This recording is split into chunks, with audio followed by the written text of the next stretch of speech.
¿Usted sabía que hoy se cumplen 463 días del cambio del gobierno de Gustavo Petro? 463 días desde que la esperanza de muchos de nosotros estaba puesta en ese hombre y más que puesta en Gustavo Petro, en una nueva Colombia, en saber que una Colombia es diferente, representada, como no, por este líder que tenemos que se llama Gustavo Petro y que es nuestro presidente.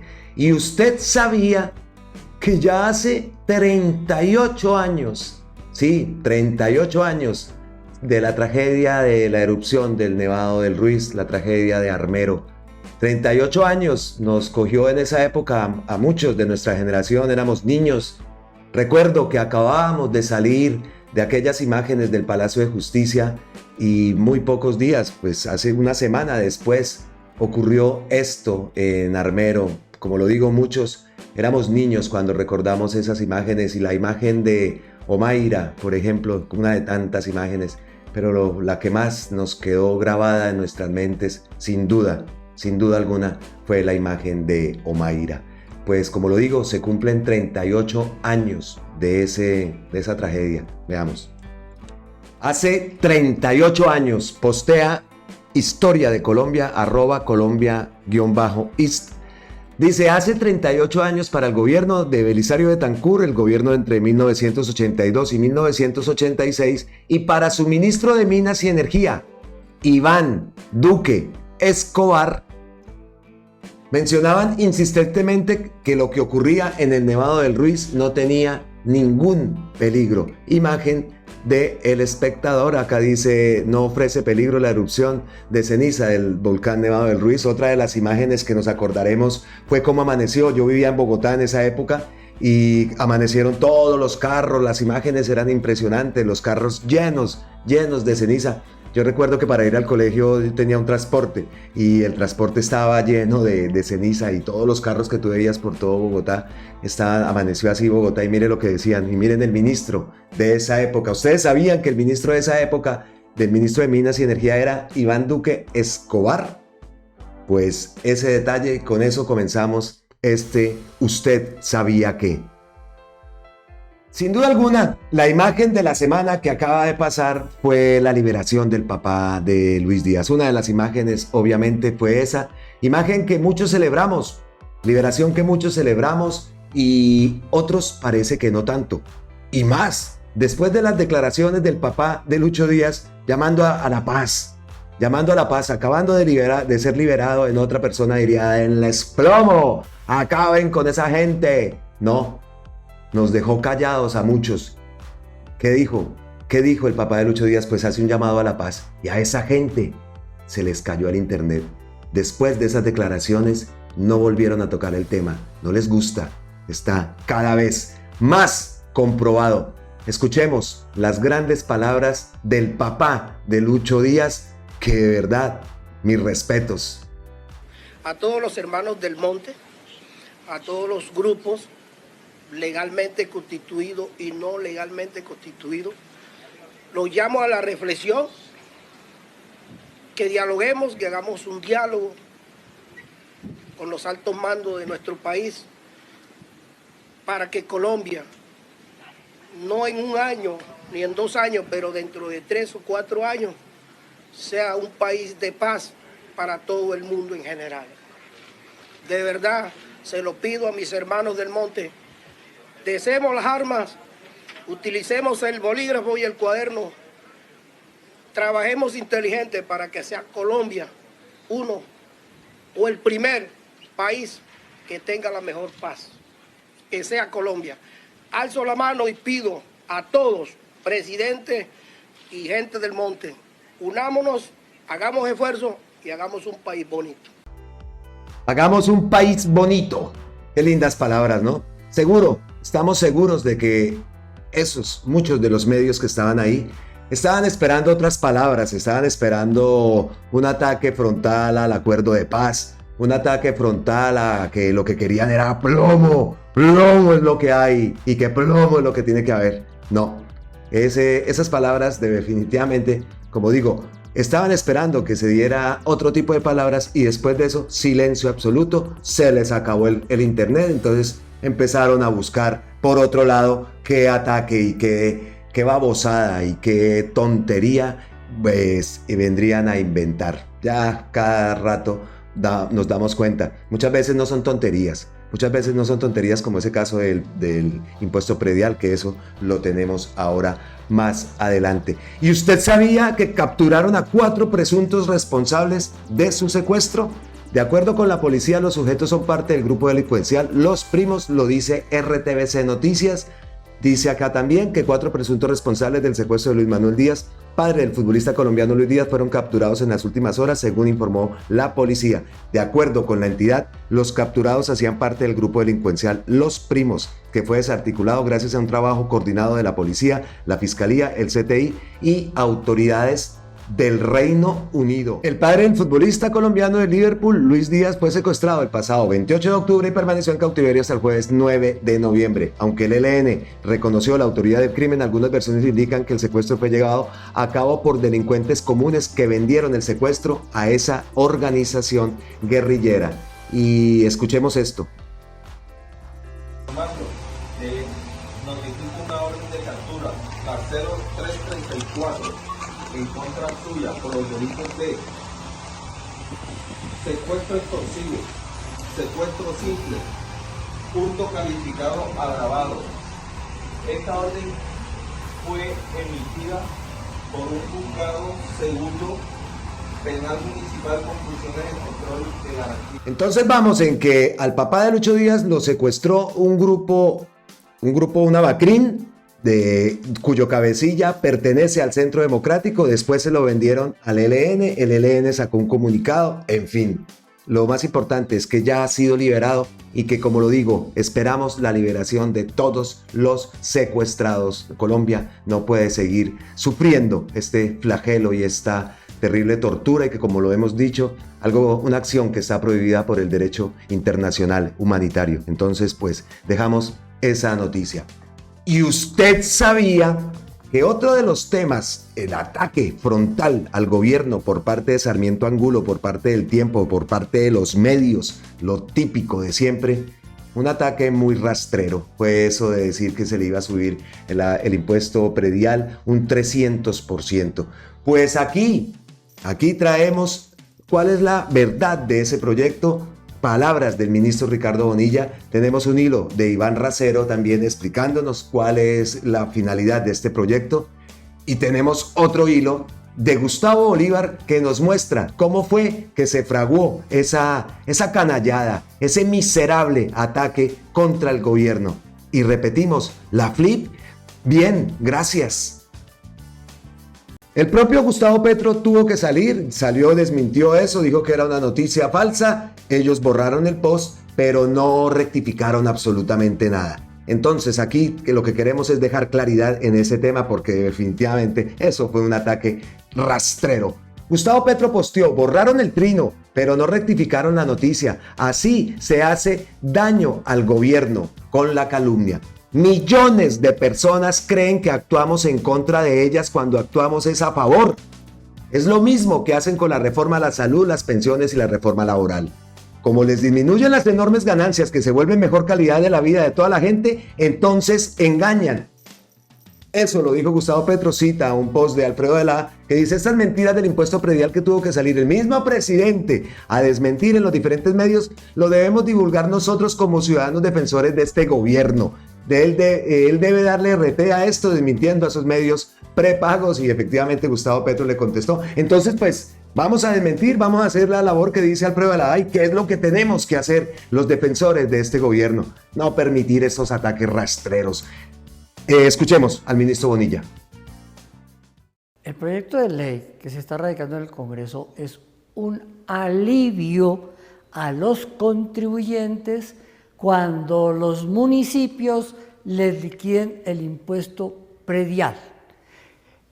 La nación y los distintos catastros del país están haciendo una actualización del avalúo catastral, pero no se están identificando los impactos que se tienen automáticamente sobre el impuesto, porque el decreto que está vigente que es del año 2019, solamente genera un alivio a los predios que tienen un avalúo inferior a 135 salarios mínimos. Y ese alivio lo que dice es que si se le actualiza el catastro, el avalúo catastral, el municipio no le podrá cobrar más allá del 100% de lo que pagó el año inmediatamente anterior. Ese decreto no dice nada de los predios que tienen avalúos superiores, lo que significa es que si a usted le aumentaron el avalúo catastral en el 1000%, el impuesto predial podría subir hasta el 1000%. El objetivo de este proyecto de ley es crear los alivios necesarios y entonces están manejados bajo la siguiente tabla. El proyecto que estamos radicando tiene los avalúos más claros y permite que todos los consejos municipales y las alcaldías organicen el pago del impuesto predial una vez entre en vigencia el avalúo catastral. Y la tabla lo que dice es predios con un avalúo catastral actualizado inferior a 135 salarios mínimos, el impuesto predial no podrá crecer más allá del 50% de lo que pagó el año anterior. Esto es la mitad de lo que hoy está vigente. Segundo, predios cuyo avalúo catastral actualizado esté entre 135 salarios mínimos y 250 salarios mínimos, no pagarán más allá del 100% del avalúo del predial que pagaron el año anterior. Hoy pueden pagar el 1000%, tal como está diseñado. Tercero, predios cuyo avalúo catastral actualizado se encuentren entre 250 y 350 salarios mínimos, no pagarán más allá del 150% del predial que pagaron el año anterior. Hoy, como está la norma, pueden pagar hasta el 1000% de lo que pagaron el año anterior. Cuarto, predios cuyo avalúo catastral actualizado se encuentra entre 350 salarios mínimos y 500 salarios mínimos, no pagarán más allá del 200% del predial que pagaron el año anterior. Hoy, como está, pueden pagar hasta el 1000% del año anterior. Y quinto, predios cuyo avalúo sea superior a 500 salarios mínimos, no pagarán más allá del 300% del predial que pagaron el año anterior. Hoy, como está la norma, podrían pagar el 1000% del predial que pagaron el año anterior. La construcción de este sistema de alivios lo que le da es claridad y transparencia a los consejos municipales y a las alcaldías para que no presionen el pago del predial, aunque los avalúos catastrales se hayan puesto al día. En conclusión, el proyecto que se está radicando no es un incremento del impuesto predial. El gobierno nacional no está autorizado para incrementar el impuesto predial. Eso es una potestad de los consejos municipales. En conclusión, lo que estamos generando es un alivio para que la actualización del catastro no impacte inmediata ni directamente el impuesto predial a los ciudadanos.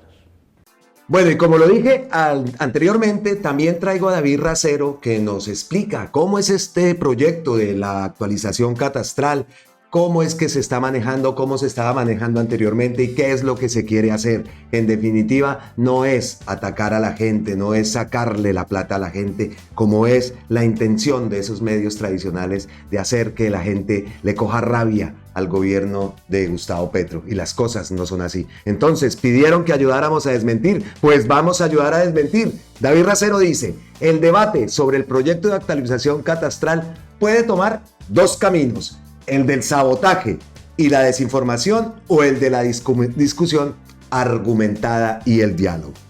En este hilo quiero invitarlos a que tomemos el segundo camino, ya que no sigamos cayendo en las fake news y en la banalidad. Va hilo. Primero, hay consenso sobre la necesidad de una actualización catastral. Por eso, hasta el Centro Democrático radicó su propuesta el pasado 2 de agosto del 2023. y que tenía ciertas peleas como no tocar lo que comúnmente se llama lotes de engorde. Nada, ¿no? Entonces acá dice doctor Jaime Luis Lacouture Peñalosa, secretario de la Cámara, asunto radicación, respetado secretario, de manera atenta y en virtud de lo dispuesto, solicito al señor secretario sirva darle trámite al legislativo previsto en el artículo 100, acá, Miguel Uribe y Cristian Garcés. Eso lo muestra David Racero. Dice, la norma vigente de actualización catastral es la ley 1995 del 2019, como se lo escuchamos al ministro Bonilla, del gobierno Duque, donde establecieron un límite del crecimiento al impuesto predial. Sin embargo, la normatividad de los limitantes no aplicaba en la mayoría de casos y los municipios que decidían realizar actualización catastral presentaban incrementos hasta en 2000%, como se evidenció en Soacha y en Boyacá. La propuesta de ley del Gobierno Nacional y la del Centro Democrático son eso, una propuesta. El que debe decidir es el Congreso de la República. Los habitantes de Soacha denuncian desbordado incremento en el impuesto predial. Acá muestran unas imágenes de total a pagar, fecha de vencimiento 182.000 pesos. Y acá en el 2023, espere que no la veo claro y ustedes tampoco la ven, entonces vamos a verla más claro. Aquí dice que le cobraron 162.000 pesos, 162.740 en el 2022. Y aquí dice que le cobran 1 millón. Espera, que cuál es el total a pagar. 11.766.000 pesos en 2023. Esto dice que es una factura que denuncia la comunidad de Soacha. Pasaron de pagar 162.000 a 11 millones. Nada, ¿no? Listo, seguimos. La desactualización catastral fomenta la desigualdad de pago del predial. Hoy tenemos tan solo 123 municipios, el 9.63 con catastro actualizado. 9.8 billones se recaudaron en 2022 a nivel nacional, pero el 71% lo recaudan 15 municipios. Mientras Bogotá recaudó 3.6 billones en 2022, 36.8 del recaudo nacional, entre 1.106 municipios recaudaron apenas 2.8 billones. Hay municipios que recaudaron 1.2 millones, como Leiva, Nariño. Les dejo un ejemplo. Un apartamento en el sur de Bogotá puede tener un avalúo catastral de 150 millones, igual que un predio de más de 30 a 40 hectáreas en la costa Caribe. Acá muestra un cuadro, actualización catastral del 2016 al 2023, del 2016, acuerdo final 36.1, actualizado 375 municipios, 2017 289 municipios, 2018 255, 2022 82 municipios, 2023 estado del 1 de enero 9.63 municipios actualizados, 123 municipios. O sea, miren esto, acá apenas lleva, en el tiempo que se lleva de gobierno, 1 de enero, 123 municipios. 2022, 82. En el 2018, 255. Bueno, continuamos. Esta desigualdad tributaria se presenta a razón de 77 municipios no tienen catastro de su área rural.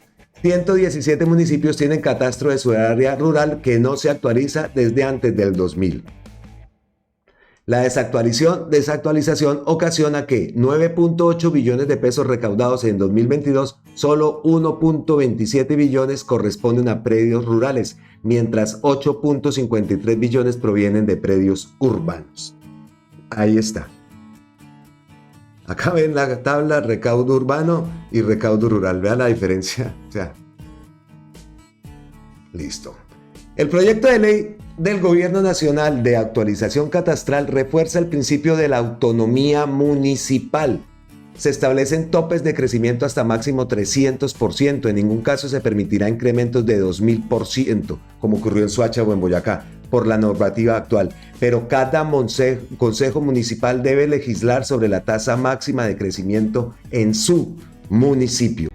Bueno, escuchando al ministro Bonilla Leyendo el hilo que nos preparó David Racero, pues entendemos un poco cuál es la intención real del gobierno. Eso lo hemos sabido siempre. Apartamentos en Soacha valen 150 millones y una hacienda de no sé cuántas hectáreas avaluadas en lo mismo paga mucho más impuestos el apartamento de Soacha que la hacienda por allá en algún lugar del país o en un área rural. Eso siempre lo hemos sabido. ¿Cuál es la araca de esta gente? No les gustan los lotes de engorde tampoco, ¿no? En Chía, conozco ese caso, en Chía tenían una cantidad de lotes de engorde que el mismo gobierno se tuvo que poner, el mismo municipio se tuvo que poner en la tarea de evitar que todo esto se pagaban impuestos carísimos, servicios carísimos. En Chía también hay mucho de este tema y también se ve toda esa usurpación y todo eso que en el catastro, lotes que ni siquiera están registrados en catastro. Eso lo conozco de primera mano en Chía, y vas allá a la 26 y por ningún lado existe, y así son, y cobrando impuestos, y bueno, eso en Chía, ay, y seguro que como en Chía hay muchísimos más municipios que pasa todo eso. Una vez, incluso lotes que no se podían vender ni nada, cuando iban a pedir el registro, ese registro del notariado, el registro de notariado, ese registro, resulta que los predios de Chía los manejan en Bogotá, y muchas veces el número tenía que llevar una N antes, de norte, y si no tenía esa N, entonces eso, mejor dicho, eso en Chía hay un desorden total. Los predios por allá, el registro catastral por ningún lado, y si vas al impuesto, a pagar impuestos, sí, el impuestote. Pero cuando ves, no, que es que hay un problema porque en las escrituras no figuraba una N, y esa N era después de que se actualizó el registro, pues le colocaron la N de norte, y lo de Chía lo manejaban en una sede del norte de Bogotá. En fin, eso allá hay un gran problema. Y como le digo, conozco ese tema de Chía, porque de primera mano lo viví, un familiar específicamente le pasó eso, y sé cómo es todo el proceso. Tuve que acompañarlo varias veces, ir al catastro, ir allá al mismo lote, a la alcaldía, a Hacienda en Chía, a pagar el impuesto. Cuando fueron a buscar la escritura, pasó lo de la N de norte, tuvieron que hacer un derecho de petición para que les dieran ese registro, para que le pusieran la bendita N a la escritura, al número de oficio de escritura. En fin, entonces por allá pasa muchas cosas de esas. Entonces, pues, ¿cómo fue? ¿Cómo fue que se fraguó todo eso? ¿Usted lo sabía? Yo no lo sabía. Pues sí vimos las imágenes, pero vamos a ver qué fue lo que publicó Bolívar, que recopiló material para mostrarnos cómo fue que se hizo todo este ataque y la estrategia que llevaron.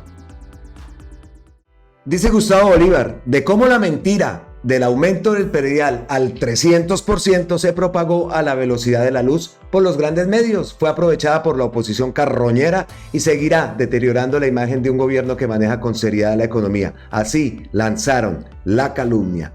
Caracol Radio, economía, el impuesto predial subiría a un 300%. El Tiempo, gobierno radica proyecto que incrementaría hasta un 300% el impuesto predial unificado. Aquí vemos a Semana. El Pasquín, ¿qué publicó el Pasquín? Incremento en el predial, claro, profundizaría la crisis de vivienda. Esto advirtió Camacol, y fueron hasta allá a nombrar a Camacol. Bueno, dice acá, así la aprovechó la oposición, la mentira propagada para seguir generando descontento en una población manipulada. Andrés Forero, del Centro Democrático, el gobierno de Gustavo Petro pretende hacer desde la presidencia lo que no logró siendo alcalde de Bogotá, asfixiar a las familias colombianas con prediales impagables. Esto es vivir...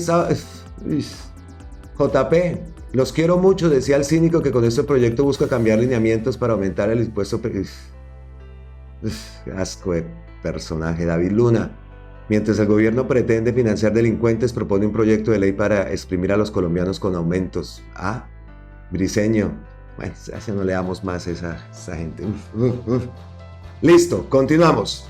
Y por más que periodistas serios piden a sus colegas que analicen antes de mentir, y por más que el presidente y su Ministerio de Hacienda salgan a aclarar, el veneno de las fake news ya está inoculado y corre por las venas de un pueblo manipulado e ignorante que saldrá a elegir a sus verdugos nuevamente en 2026. Bueno, no, de eso no estoy tan de acuerdo. No, ¿cómo así? Es que ya nos vamos a dar por derrotados, Bolívar. No, para nada. Todo esto va a hacer que la gente recapacite. Muchos. Nosotros no vamos a perder la fe, la esperanza, la lucha. ¿Cómo así? ¿Que van a salir? Sí, los van a salir a elegir, pero no van a pasar. No van a pasar. Acá dice, a ver, Paola Herrera. Qué tristeza que el periodismo se preste para desinformar. El tema del incremento del impuesto predial fue muy ligero y mal interpretado, porque no hubo un trabajo riguroso a la hora de entender la información, la mediocridad y el afán por encima de la responsabilidad. Paola Herrera. Acá dice Juliana Rodríguez Ramírez Prado, un poco desinformado el debate sobre el predial, ya que esta tendencia es a través de una mentira. Héctor Riveros, el debate público se ha deteriorado mucho. El proyecto del gobierno no propone aumentar el predial, sin embargo, es una mentira que se ha repetido por casi todo el mundo. El gobierno ajustará un 300% el impuesto predial. Increíble. ¿Qué más vemos acá? Gustavo Petro, el propio Gustavo Petro. Esto es una mentira, se aumenta el avalúo catastral, aumenta el impuesto predial. Nosotros estamos rebajando ese impuesto a la inmensa mayoría de los colombianos. Dejen de mentir. Seguimos. Como siempre, el presidente tuvo que salir de inmediato a aclarar. Lo más infame es que ni quisieron acorralar al presidente para que no tuiteara. Su perversa intención era que no saliera a defenderse de las constantes y sistemáticas calumnias a lo que lo someten. Colombia reacciona. Eso ya es otra cosa, Bolívar. Colombia reacciona. No es que haya leído mal el anterior post, sino que pues, sí suena como que un pueblo manipulado e ignorante saldrá a elegir a sus verdugos. Lo van a salir a elegir, pero no van a pasar. Está triunfando la mentira del uribismo que nos entregó al país hiperendeudado, con el peor déficit fiscal de su historia, los niveles de inflación y desempleo por las nubes, sobre la verdad de un gobierno que baja el desempleo, baja la inflación, baja el déficit, baja el dólar, baja la deforestación, hace crecer el turismo, ve crecer la inversión extranjera, no expropia a nadie como lo prognosticaron por años y alcanzará un crecimiento por encima de las estimaciones pese a la recesión mundial producida por la desaceleración de China y 2 guerras en curso. Esto es lo que tenemos que hacer ver. Vea que con el peor déficit, los niveles de un gobierno que baja el desempleo, baja la inflación, baja el déficit, baja el dólar, baja la deforestación, hace crecer al turismo, ve crecer la inversión extranjera, no expropió a nadie como lo pregonaron por años y alcanzará un crecimiento por encima de las estimaciones pese a la recesión mundial. Eso es lo que tenemos y eso es nuestro argumento para que en 2026 tengamos un país no con un cambio radical como el que queremos porque estamos viendo que es difícil, pero que el tiempo terminará dándole la razón a Gustavo Petro. Yo sé que sí, y no es que sea fanático, no. Sabemos que las cosas se están haciendo con responsabilidad y sabemos cuál es la intención del gobierno, cuál es la intención de Gustavo Petro, en fin, de no asfixiar. O sea, es que esto no puede ser. Y llámeme fanático, llámeme bodega maldita, como me dijeron por ahí, aunque siempre lo diré. Son 2, 3 gatos que me escriben cosas feas. Y son muchos más los que ustedes me escriben cosas agradables, cosas que me motivan y que no me voy a dejar caer en esos comentarios porque de verdad que, sí, hay que ir poniéndose un poco la armadura porque a veces duele que digan eso, pero pues ya sabemos y ya estamos un poco acostumbrados. No nos acostumbraremos totalmente a que nos insulten, a que nos digan bodegas y todo eso, porque, bueno, listo, sigamos. ¿A quién creemos en el cambio? ¿O defendemos el gobierno con la misma pasión con que la oposición y los medios mienten? ¿O nos sometemos al fascismo asesino y ladrón otros 200 años a partir de 2026? No es un juego, es una posibilidad real. Fin del hilo. Eso sí es verdad. O defendemos o dependemos. Esa sí es la consigna. Oiga, ¿y usted sabía que no terminaron con esa noticia y ¡pa! Otra noticia falsa, obviamente. El Tiempo, todos esos medios. Que la ministra del Deporte estaba borracha por allá, eso mejor dicho. Y resulta que el problema fue un problema de técnico, de sonido, que hasta un mismo de ellos, Aníbal Gaviria, sale a decirles que yo estuve ahí, hermano, y eso no fue así. Escuchemos primero que todo a la ministra. Y antes, un post de Gustavo Petro. Bueno, el día de ayer, 11 de noviembre, se hizo la inauguración de los Juegos Nacionales. Quiero en primera instancia decir que ha sido un evento en el que hemos trabajado arduamente desde mi llegada acá. Es un evento que era esperado para nosotros y realmente estaba muy contenta por hacer la inauguración de estos Juegos. La noche de ayer, cuando llego, un poco me dice protocolo que va a haber 2 lugares para poder hacer pues, las intervenciones. Uno desde donde van a intervenir, que es la tarima, que está muy distante de donde estamos sentados, que es como los palcos, y allí van a intervenir el alcalde y el gobernador, y otra desde donde estoy yo sentada, y yo insistía que por qué tenía que ser diferente, por qué debía yo hablar desde ese lugar del palco y no podía dirigirme desde la tarima como lo hicieron el alcalde y el gobernador. La insistencia de las personas que estaban a cargo de protocolo no dejaron que yo bajara a la tarima a hablar e insistieron que debía ser allí. Esto me causó de por sí ya un poco de molestia, pero bueno, pues atendiendo a las recomendaciones, yo pensé que ya se habían hecho las pruebas de sonido suficientes y que pues iba a dar el discurso que había preparado y que quería leerlo porque habían sido unas palabras muy especiales que no las había pensado para la noche de ayer. Pues con tiempo y con calma quería leer el discurso. Desafortunadamente cuando empiezo a leer, empiezo a escuchar un eco que me impedía seguir, paré un poco para ver si mejoraba en el sonido, que era lo que yo estaba pensando. Cuando sigo leyendo, me escuchaba a mí misma, pero además me escuchaba por un lado, y por otro lado la gente empieza a ponerse nerviosa y me empezaron a decir, lea más rápido, lea más despacio, póngase unos audífonos, pare. Entonces, ante tantas instrucciones, yo lo que hice fue empezar a leer más despacio, con el fin de esperar que el retorno permitiera que mientras llegaba el retorno yo pudiera seguir avanzando. Después intenté leer más rápido. También cometí errores de dicción dada la presión que ya tenía en tanto que me pusieron unos audífonos, en cuanto que no hablara, en cuanto que siguiera, en cuanto que parara. Terminé el discurso y abrí un poco los juegos porque finalmente ese era el fin del mensaje, abrir los juegos, dar inicio, como lo hacen en todos los juegos, parte del protocolo que se tiene, el protocolo deportivo, pues es ese. Pero desafortunadamente en redes empezaron a decir cosas que no son ciertas, dado que ni fumo ni tomo, y tengo la fortuna que compartí previamente con el alcalde, con el gobernador, con los congresistas, con presentadores, con muchas personalidades que nos estaban acompañando y quien pueden corroborar esta información, y a quienes agradezco porque se han expresado también en redes contando lo que pasó.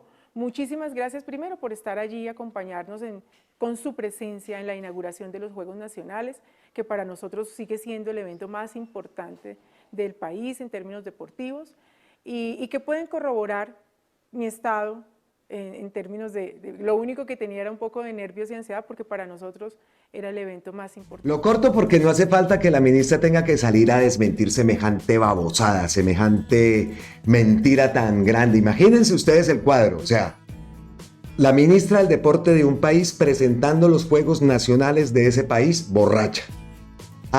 Eso es que definitivamente, la propia ministra lo dijo que había salido gente a desmentir lo que se estaba haciendo, a decir que estuvieron con ella misma porque así ha sido. Y miren quién salió a decir, Aníbal Gaviria, que sabemos que es de ellos, y tiene que salir a decir esto. Estuve en el estadio Hernán Ramírez Villegas en la inauguración de los Juegos Nacionales, a 3 puestos de la ministra. Lo puedo asegurar, no estaba ebria. Hubo un problema de retorno del sonido en la tribuna desde la que habló. Las cosas como son. Y a esto, pues, David Racero dice algo que estamos de acuerdo. Pero antes de corroborar ya semana, periodistas, bodegueros y la oposición inteligente quemaban a la ministra ante la opinión pública. Todo, con tal de sabotear al gobierno. La estrategia de hacerle perder credibilidad, generar desconfianza, decir que todo está mal y destruir el buen nombre. Es que imagínense la repercusión que tuvo esto. Grave. Oiga, ¿y la bendita Flip qué? Vean, hemos visto acá, llevamos todo el programa de Usted Sabía Qué, mostrando ataques y desmintiendo. Y las cosas buenas, que es lo que nos gusta aquí en Colombia con C, siempre quedan a un segundo plano. No señor, no señor, eso no puede continuar y tenemos es que rescatar las noticias buenas, las noticias del cambio, las noticias que en realidad se están haciendo, los pasos gigantes que se están dando por Colombia. Lo están pidiendo el mismo gobierno, lo está pidiendo todos. Tenemos que hacer eso. Entonces, no, basta ya de tanta malinformación. Listo, dejamos los ataques, todo lo que fue tendencia, llamémoslo así, este fin de semana y pasamos a otros temas de ya mayor interés. ¿Y usted sabía que Wilson Arias vuelve a su llamado? Como él mismo lo escribe en un post, el llamado que él hizo el día de elecciones: es urgente conformar al pacto histórico como un proyecto único, sólido y sobre todo democrático.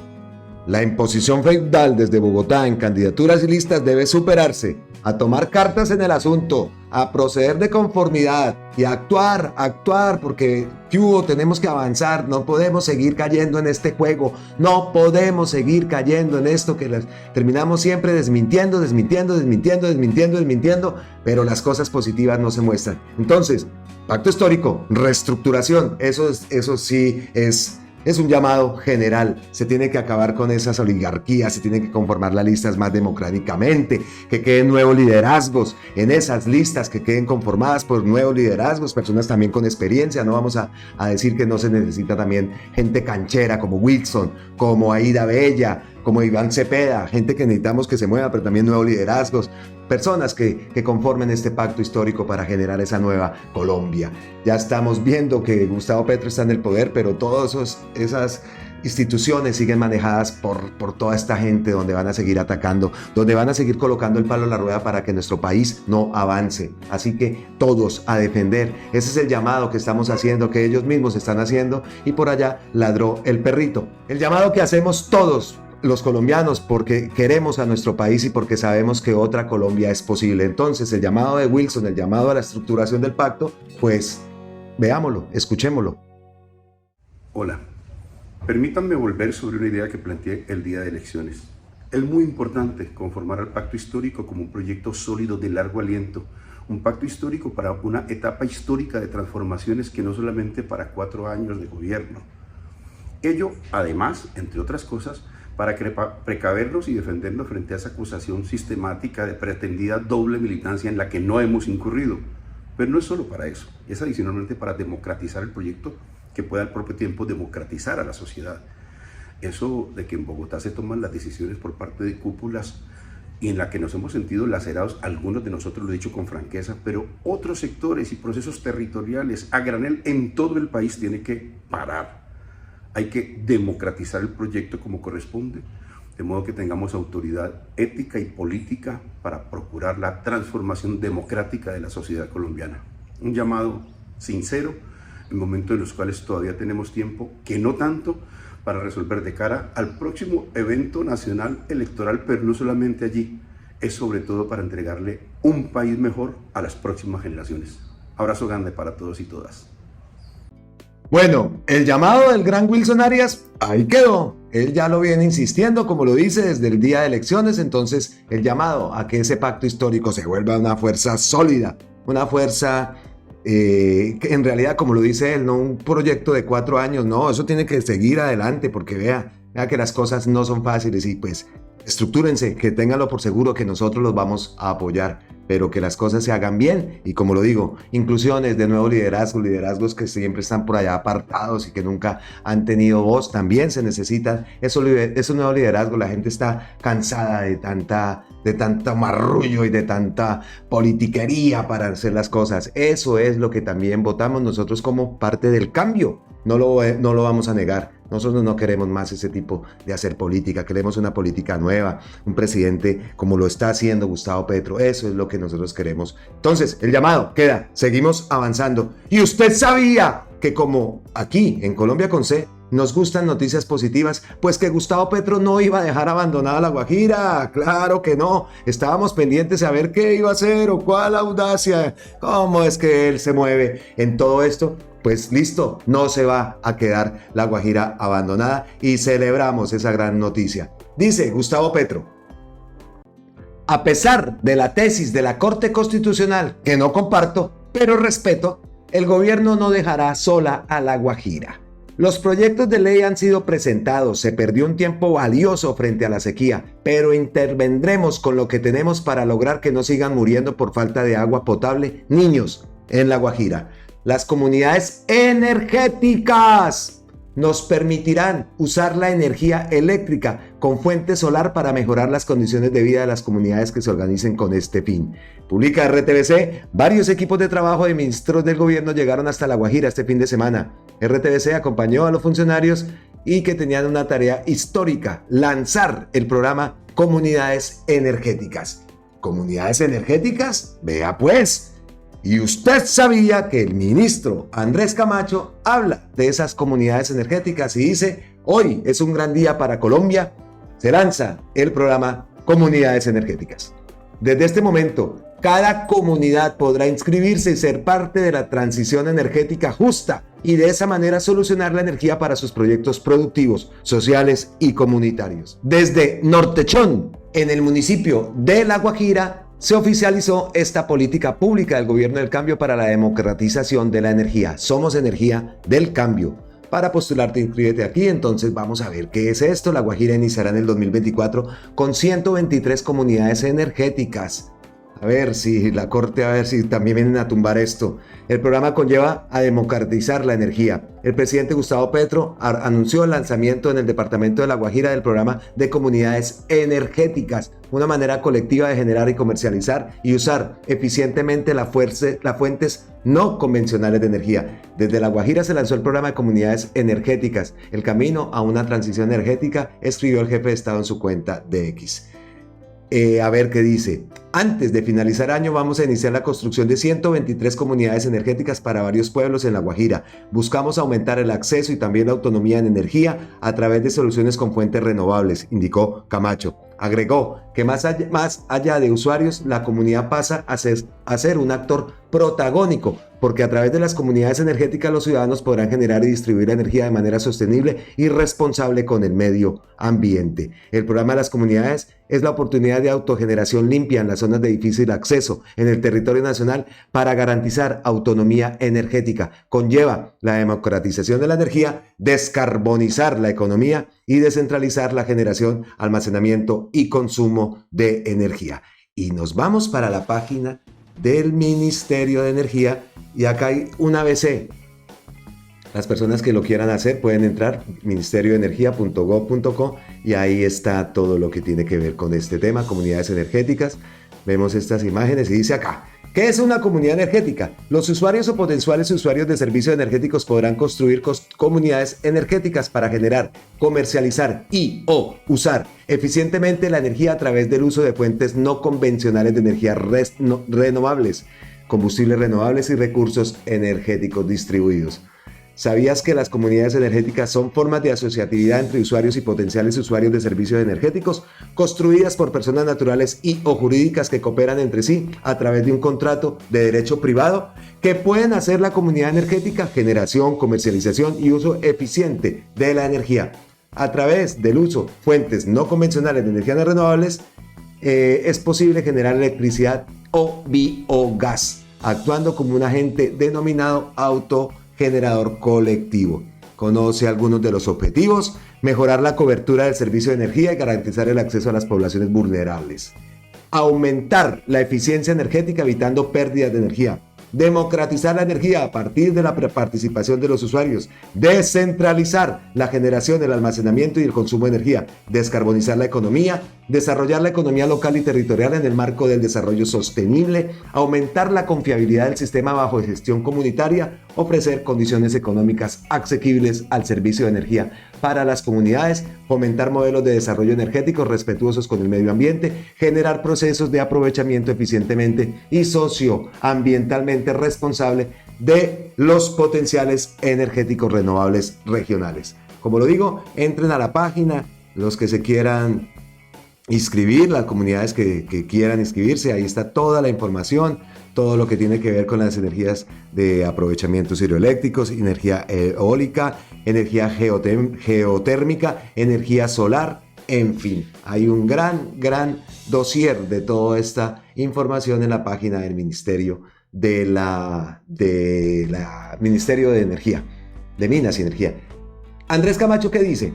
¿Ha tenido aceptación? Sí, a tan solo pocas horas de lanzar oficialmente la política pública de comunidades energéticas, ya son 41 postulaciones de distintas formas de organización social interesadas en ser parte del cambio y democratizar la energía de nuestro país. Energía del cambio. Entonces, pues mire, ya van 41 postulaciones y quieren que sean 123 son las que se van a lanzar en La Guajira. Así que La Guajira, de olvidada, nada. Y así la Corte no quiera, como dice Gustavo Petro, no comparte su decisión, pues ahí está la audacia de este gobierno y que La Guajira, por Dios, La Guajira no puede quedar olvidada. Sabíamos que algo se iba a hacer y esto de las comunidades energéticas es un gran paso.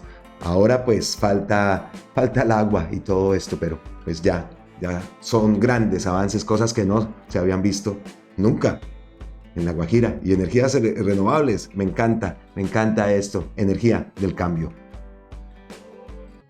Esas son las noticias que nos gusta mostrar, noticias positivas, noticias para La Guajira, para esas zonas apartadas olvidadas de Colombia. Siempre ha sido así y ahora que el gobierno ha intentado hacer esto, la Corte tumba un decreto, Gustavo Petro dice que no está de acuerdo, la gente celebrando que habían tumbado eso, atacando, ay no, jaja, Petro, le tumbaron su decreto, pero no piensan en lo que está en realidad ocurriendo en La Guajira. O es que esos mismos que se burlaron, ¿qué aporte hicieron? ¿Qué idea tuvieron? ¿O alguna? Nada, solamente burlarse hasta de Alfredo Sade, por ahí se burlaron de él y todo eso. Pues buenas noticias que nos gusta, como lo digo, mostrar aquí en Colombia con C. Y como parte, ya llegando al final de este Usted Sabía Que, esto no es una ñapa, esto es complemento del video, un artículo publicado en La Nueva Prensa que postea Gonzalo Guillén, La Guajira, una anormalidad normal para los funcionarios insensibles, un artículo escrito por Alberto Ramos Garviras.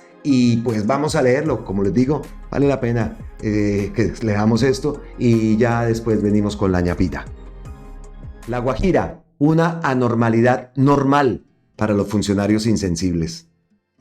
El estado de excepción de emergencia económica, social y ecológica, decretado por el presidente Gustavo Petro para intervenir con celeridad y atender los padecimientos de los guajiros, en especial de la comunidad guayú, fue declarado inexequible por la Corte Constitucional porque según 6 magistrados adversos no se probaron los factores sobrevinientes, por lo tanto que no habría nada nuevo para usar poderes extraordinarios. De esta manera podía el presidente atender los problemas y falencias con las facultades existentes en el Estado de Derecho. O sea, que lo anormal era normal y debería actuar para solucionar lo que otros gobernantes no resolvieron en los últimos 100 años o más.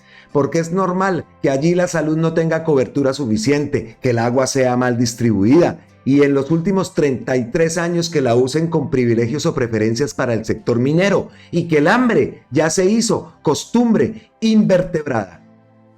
El artículo 215 de la Constitución permite utilizarlo hasta 90 días al año para resolver una crisis económica, social y ecológica, o cualquiera de las tres, porque este artículo tiene 3 estados de excepción, lo que la gente no diferencia. Por ejemplo, en el 2009 se declaró un estado de excepción social con el escándalo de las pirámides de MG y otras para resolver la especulación financiera en el mercado extrabancario y el fraude contra todos los que habían aportado. Ese decreto fue solamente en lo social. Otras emergencias son económicas, en este caso de la costa norte tiene los 3 componentes, porque La Guajira necesita los 3 aspectos. La Procuraduría General se fue lanza en ristre.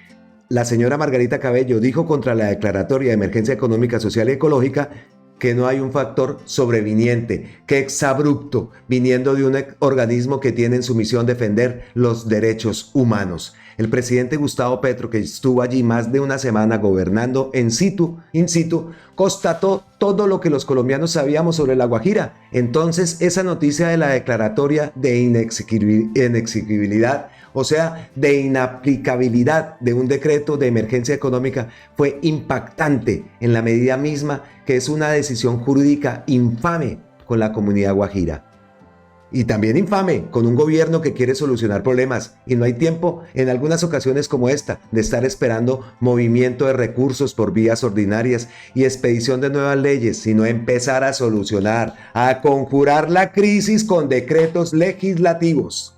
Esta es una forma de cogobernar de la Corte Constitucional al entrometerse o extralimitarse con los poderes de la rama ejecutiva, so pretexto de ejercer el control constitucional, además del control tardío porque ya habían pasado 90 días después de dictado el decreto 1085 de julio 12. Si la Constitución prescribe que se trata de un control automático, debe ser rápido y acorde con el tema abordado, en este caso una crisis humanitaria, para evitar más muertes de pobladores esparcidos en las rancherías y excluidos de los servicios públicos que sí tienen otros departamentos, porque además los recursos públicos los han malbaratado y saqueado en otras gobernaciones, según la larga lista de quejas registradas contra esas administraciones depredadoras. Las facultades de la Corte Constitucional, si bien es cierto, se basan en la conservación y respeto de la supremacía constitucional, deben valorar la realidad de la zona, que estaría beneficiada si se hubiese actuado de urgencia. Y como pudimos ver en la audiencia sustentatoria, las explicaciones del gobierno fueron suficientes sobre el fenómeno del Niño, cíclico pero variante dependiendo del año, y el calentamiento global, que repercute en la elevación de las aguas del mar Pacífico, y de contera el cambio climático se ha intensificado, como se expuso desde la dirección de la UNGRD y con suficiencia argumentativa, de parte de la ministra Susana Muhammad y del mismo presidente Gustavo Petro, con las explicaciones sobre el capitalismo fósil. Y el IDEAM luego dijo que iba a empezar el Niño por esa época. Eso es sobreviviente, pero al mismo tiempo calzó o empató o coincidió con la mayor crisis climática de la historia de la humanidad, que fue el año 2023 por el calentamiento global. Y la Guajira, tanto Magdalena como el Cesar, son las 3 regiones más calientes de Colombia, y por lo tanto lo que se comprobó mundialmente por los científicos del panel de cambio climático de la ONU es que la temperatura aumentó 1.5 desde 2015, cuando se expidió el Acuerdo de París, que es la misma COP21, donde todos los países deberían colaborar para adecuarse al cambio climático. Es el calentamiento global que las autoridades mundiales advertían desde las cumbres mundiales para que se adecuaran todos los países al cambio climático, es decir, acciones administrativas para corregir y proteger los ecosistemas, que no se ha hecho. Esas intervenciones, y que se han perdido muchos años de la Agenda Mundial 2015 que va hasta el 2030. Coincidió. Y para la Corte Constitucional esto no es sobreviniente. Entonces han explicado que lo anormal de La Guajira se volvió normal, y que la anormalidad normal no da para abusar de los decretos de estados de excepción, o sea, un galimatías juridocum sofisma para debilitar al gobierno, asfixiar las medidas que se tomaron e impedir que haya gobernanza sobre el agua, que es fundamentalmente era lo que se iba a realizar en primera medida. Es que está mal, aquí tiene un espacio, que fundamentalmente era lo que se iba a realizar en primera medida. Entonces, simulando la sentencia de la Corte Constitucional número 383 del 2023, dice que tendrá efectos diferidos todo lo relacionado con el agua durante un año, simulando de que están ayudando, pero la verdad están desvertebrando los otros decretos, porque al caerse el decreto matriz, o sea el decreto madre, en un estado de excepción, no se permite que los otros se mantengan. El jueves 9 de noviembre los medios de comunicación difundieron que los otros 3 decretos habían caído.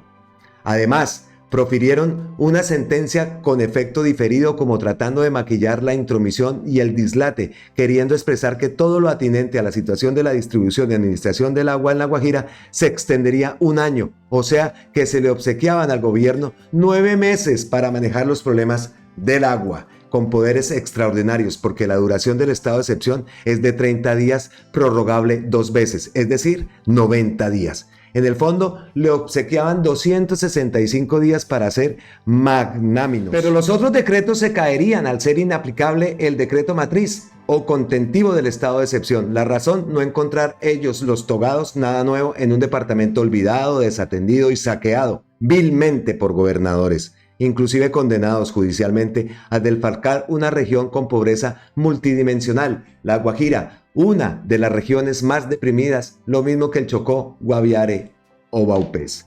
Ese efecto diferido es algo estrambótico, porque si un decreto es inconstitucional, todo lo es. Allí se detecta el disimulo a la verdadera intención de un control que en el fondo es un lavware para asfixiar al gobernante, que estaba en proceso de recomponer su coalición en el Congreso para sacar adelante los proyectos de ley de estirpe social, y acosado por los medios de comunicación para mancillar con fake news los sucesos diarios. Si esto es una especie de lavware disimulado, o sea que contribuye al golpe blando, es que la gente dicen que creen que es un golpe blando en alguna acción para tumbar al gobierno. No, esa es otra acción, el golpe de Estado fuerte, como los tradicionales de América Latina. Por ejemplo, el caso chileno con toma militar y derrocando al presidente Allende, asesinándolo inclusive y destruyendo el palacio y tomándose las instituciones. No, los golpes blandos son paso a paso, debilitando a un gobierno para dejarlo sin prestigio, para quebrarle las bases institucionales, para que no funcione. Es asfixiarlo luego, poco a poco, y se hace desde los medios de comunicación,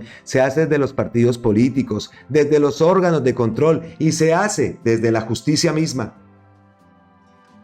No se entiende cómo un antecedente de la misma Corte Constitucional, la sentencia T-302 del año 2017, donde aceptó la declaratoria de otro estado de excepción dentro del gobierno de Juan Manuel Santos, que la Sala de Revisión y de Selección, la Sala Séptima de Revisión de la Corte, validó esa demanda que era un reclamo similar. O sea, que los guayús están desatendidos, que están muriendo, por ejemplo. Actualmente hay 500.000 personas en estado calamitoso, porque no hay cobertura en salud, no hay cobertura en educación y que se necesita invertir. Sobre la sentencia del 2017 se incumplió su materialización por todas las autoridades comprometidas en el fallo, quedando esa sentencia como muestra de la ineficacia del Estado de Derecho.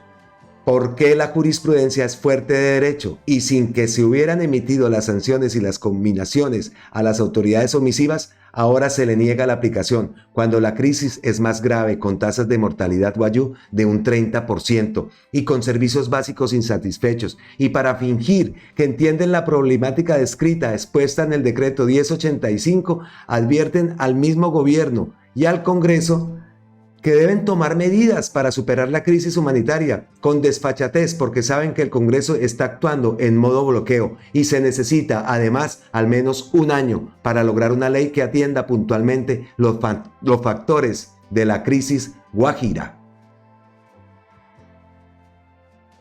No se necesita hilar delgado para observar que esta es una forma de atacar jurídicamente con la argumentación que exponen en esta sentencia, atacar la gobernanza que el gobierno estaba pretendiendo para resolver la situación de La Guajira. Hay 3 magistrados que hicieron salvamento de voto. Una magistrada que la veo de excelente comportamiento, de gran calidad, Natalia Ángel, tenía una ponencia favorable para que continuara la emergencia económica, social y ecológica, y ella tuvo que hacer salvamento de voto con Juan Carlos Cortés, quien fue viceprocurador de Fernando Carrillo, y con la señora Cristina Pardo.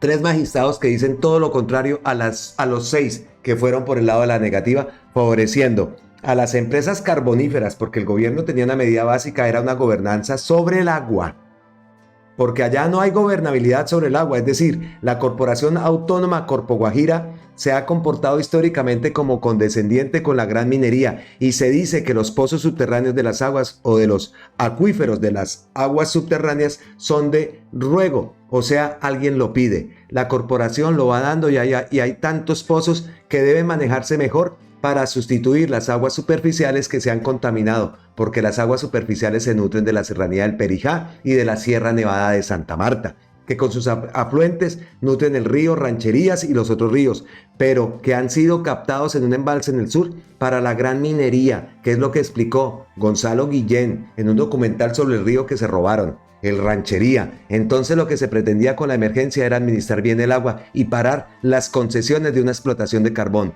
Hay 15 en curso. Al ver este comportamiento de la Corte Constitucional, que tampoco hace nada para que se respete el antecedente de la sentencia T-302 del 2017, salta una reflexión para los juristas y defensores de la Carta de Derechos o la parte dogmática de la Constitución. El interrogante es: muchas sentencias que reconocen derechos sociales no reglamentados desde 1991 están en los folios de los expedientes y quedan en el aire implicadas.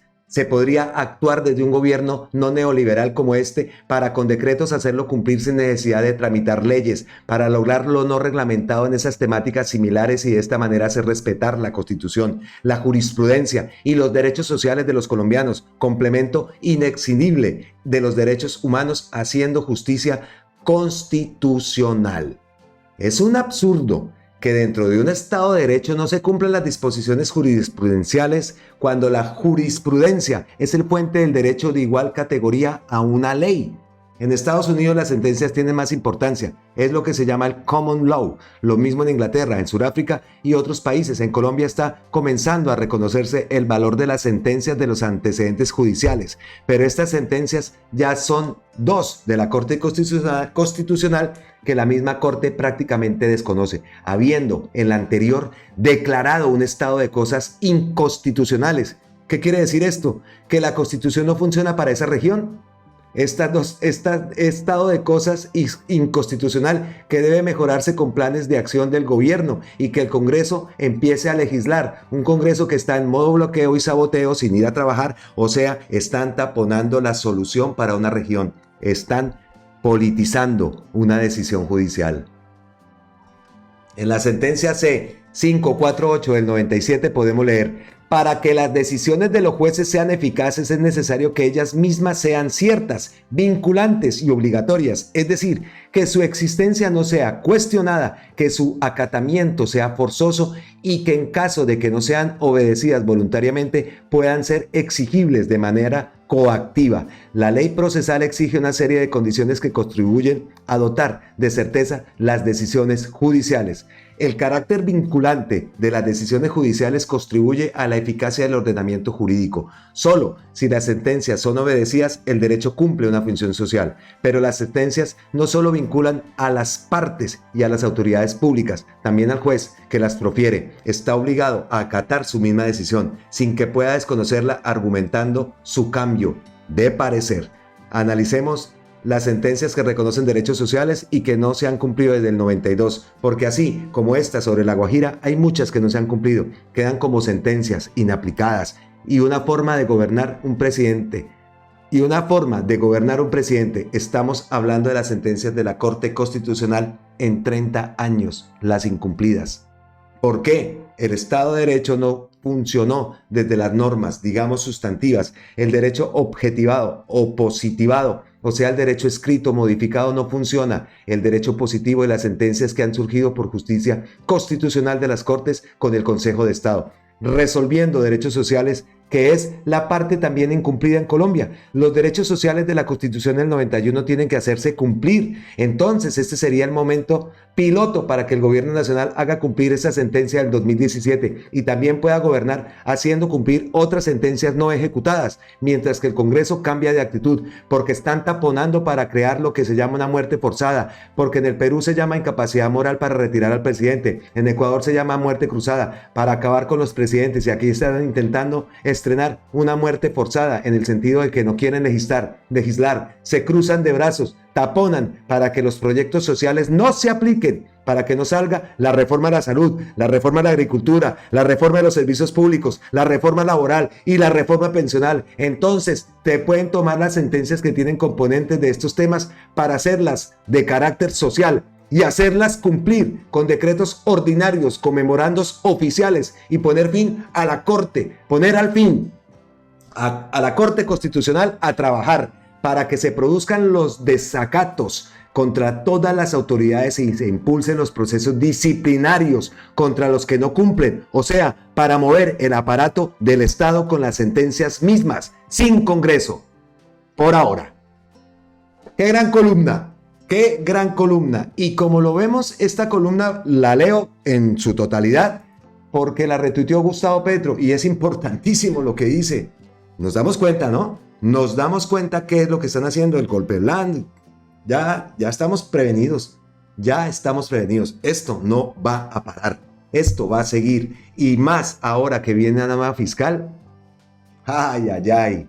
Excelente, excelente columna. Gonzalo Guillén, cuando posteó esto, dice: La Guajira, una normalidad normal para los funcionarios insensibles. Es el título de la columna. Entonces, pues, tenía que traerla porque si la leyeron, si me acompañaron, aunque De pronto me enredé un poco en la lectura porque hay unos errores de puntuación, palabras pegadas y todo eso. Y bueno, pero ahí la idea queda clara y le agradecemos él se llama, perdón, que se me olvida el nombre, Dios mío, Alberto Ramos, por semejante columna. De verdad que muy interesante, nos abre un poco más los ojos, que lo que viene, la actuación de la Corte, pero bien, que se crearon las comunidades energéticas, vea, un gran paso. Entonces, con esa noticia, con esa gran noticia, cerramos ¿Usted sabía qué? Ahora sí, una ñapita.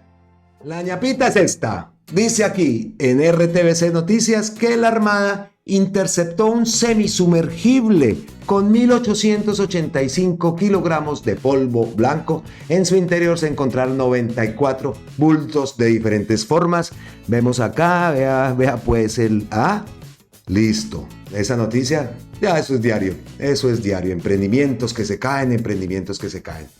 Pero miren esto. Dice María Fernanda Cabal, reconociendo lo que es la paz total o burlándose. Yo creo que más por lo otro, ¿no? Pero me queda como, exacto, esa es la paz total.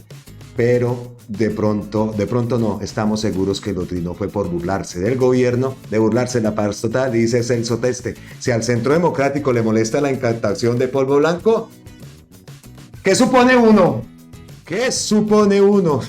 De verdad que, o digámoslo entonces, porque ¿será que Cabal está diciendo esa es la paz total?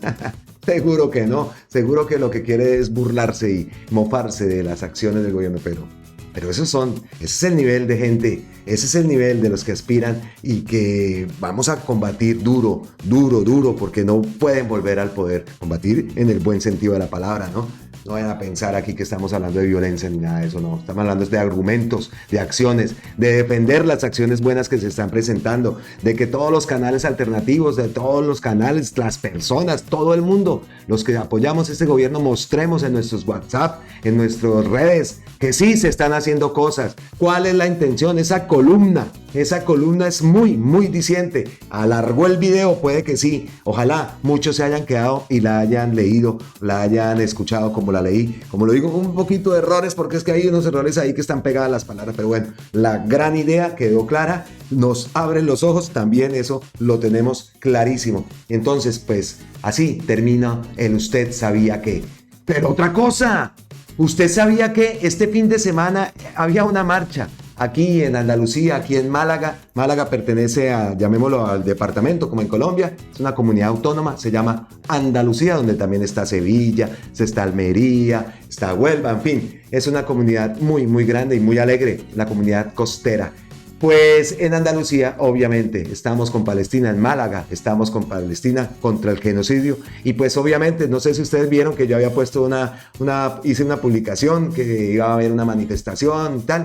Pues nos fuimos allá con la bandera de Colombia, con la camiseta, con mi mujer, allá a la manifestación, porque claro, teníamos que poner nuestro grito al cielo de todo lo que estaba ocurriendo. Y pues traigo unas imágenes y unos saluditos que no puedo dejar de ponerlos acá en el video, de pasarlos en el video, porque eso también ocurrió este fin de semana, el domingo exactamente. Y a todas las personas que aparecen en el video y todo, pues les envío un abrazote, que muchas gracias, las palabras, véanlo.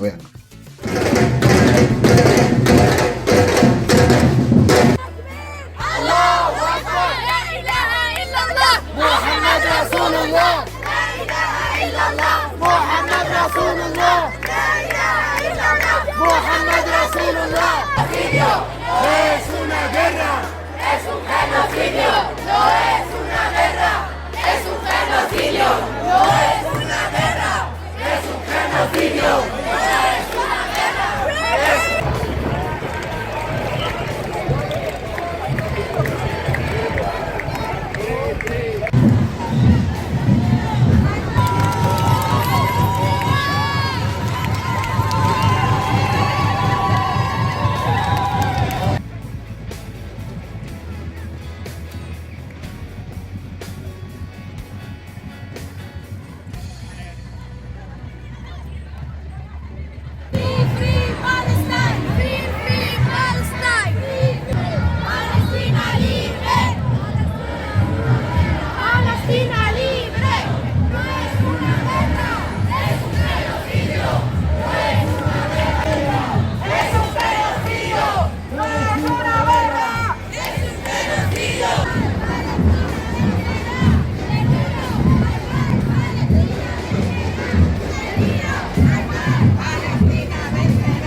Hola, como palestinos tenemos que agradecer mucho al presidente y al pueblo colombiano su apoyo firme hacia los palestinos. Y hay que decirlo bien claro que es uno de los pocos presidentes que habló claro sobre el problema palestino, de que no habrá paz en Oriente Medio sin solucionar el problema palestino, sin darle sus derechos. Y esto fue mucho antes de empezar todo este conflicto. Hay que agradecerle al presidente colombiano, a Petro, su apoyo, que ha sido un discurso con mucha ética, sensibilidad y humanidad, y luchando por los derechos del pueblo palestino. Y así, un fuerte abrazo y saludo al pueblo colombiano y al presidente Petro. Hola, yo creo que todo el mundo se está dando cuenta de lo que está pasando en Palestina.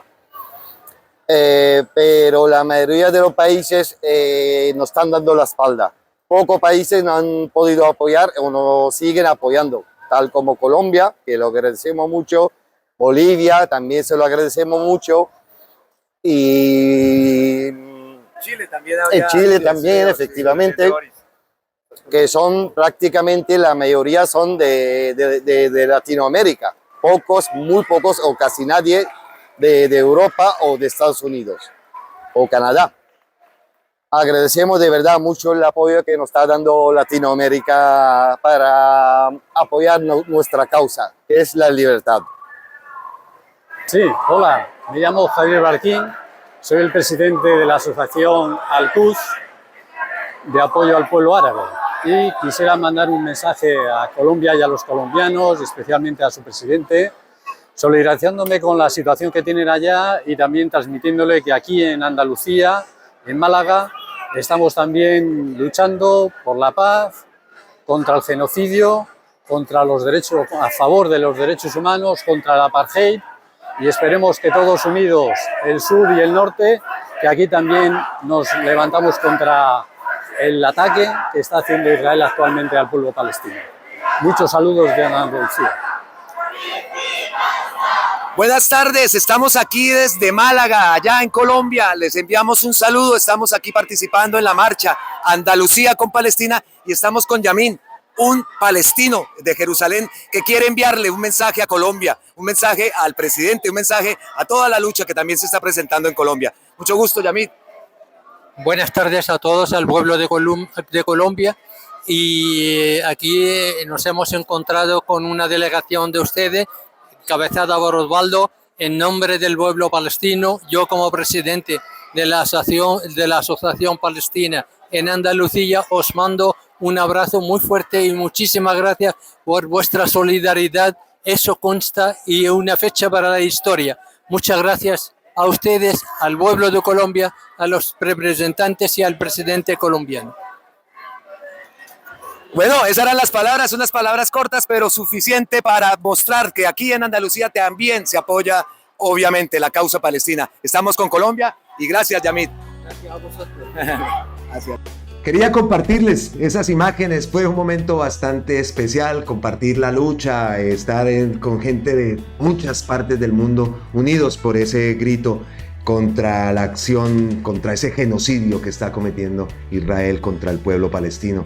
Escuchaba por ahí unas voces, tal, dio la casualidad que nos encontramos de frente contra una marcha, todos con la bandera de España, y uy, ¿esto qué pasó acá? Pues estaban manifestándose en contra de Sánchez, la amnistía y todo eso, pero hubo un momento como que, y lo más triste, lo más las imágenes que uno ve en Colombia, las imágenes que yo también he vivido en las marchas en Colombia, pero las imágenes que últimamente ve uno cuando sale la marcha de los uribistas y tal, exactamente igual, ese ataque, ¿no? Señoras con la bandera, con la Virgen, y hablando de unas sandeces que dice uno, wow. Incluso la policía tuvo que pararse, no pasó a mayores, no, eso sí, la policía ahí estaban, pero sí fue un momento como de tensión. No falta uno que pasó con una barba también ahí, españoles, y no sabe uno de dónde, pero sí, nos encontramos con esa marcha en contra del gobierno, en contra de Sánchez, la extrema derecha, obviamente, y llegaron hasta un punto que un policía tuvo que decirles, hey, aquí no vengas a decir eso, hablando de los musulmanes, y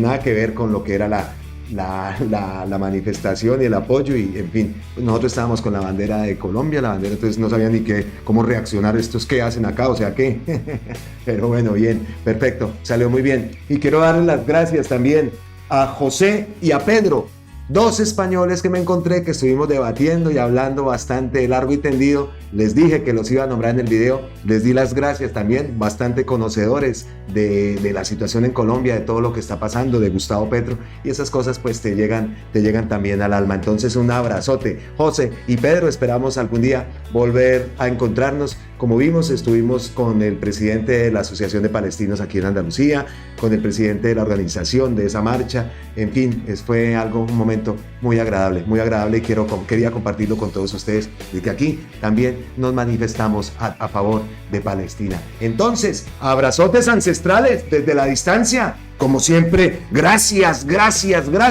Miles y miles de bendiciones para todos. Colombia, potencia mundial de la vida. Colombia, el país de la belleza, es nuestro país.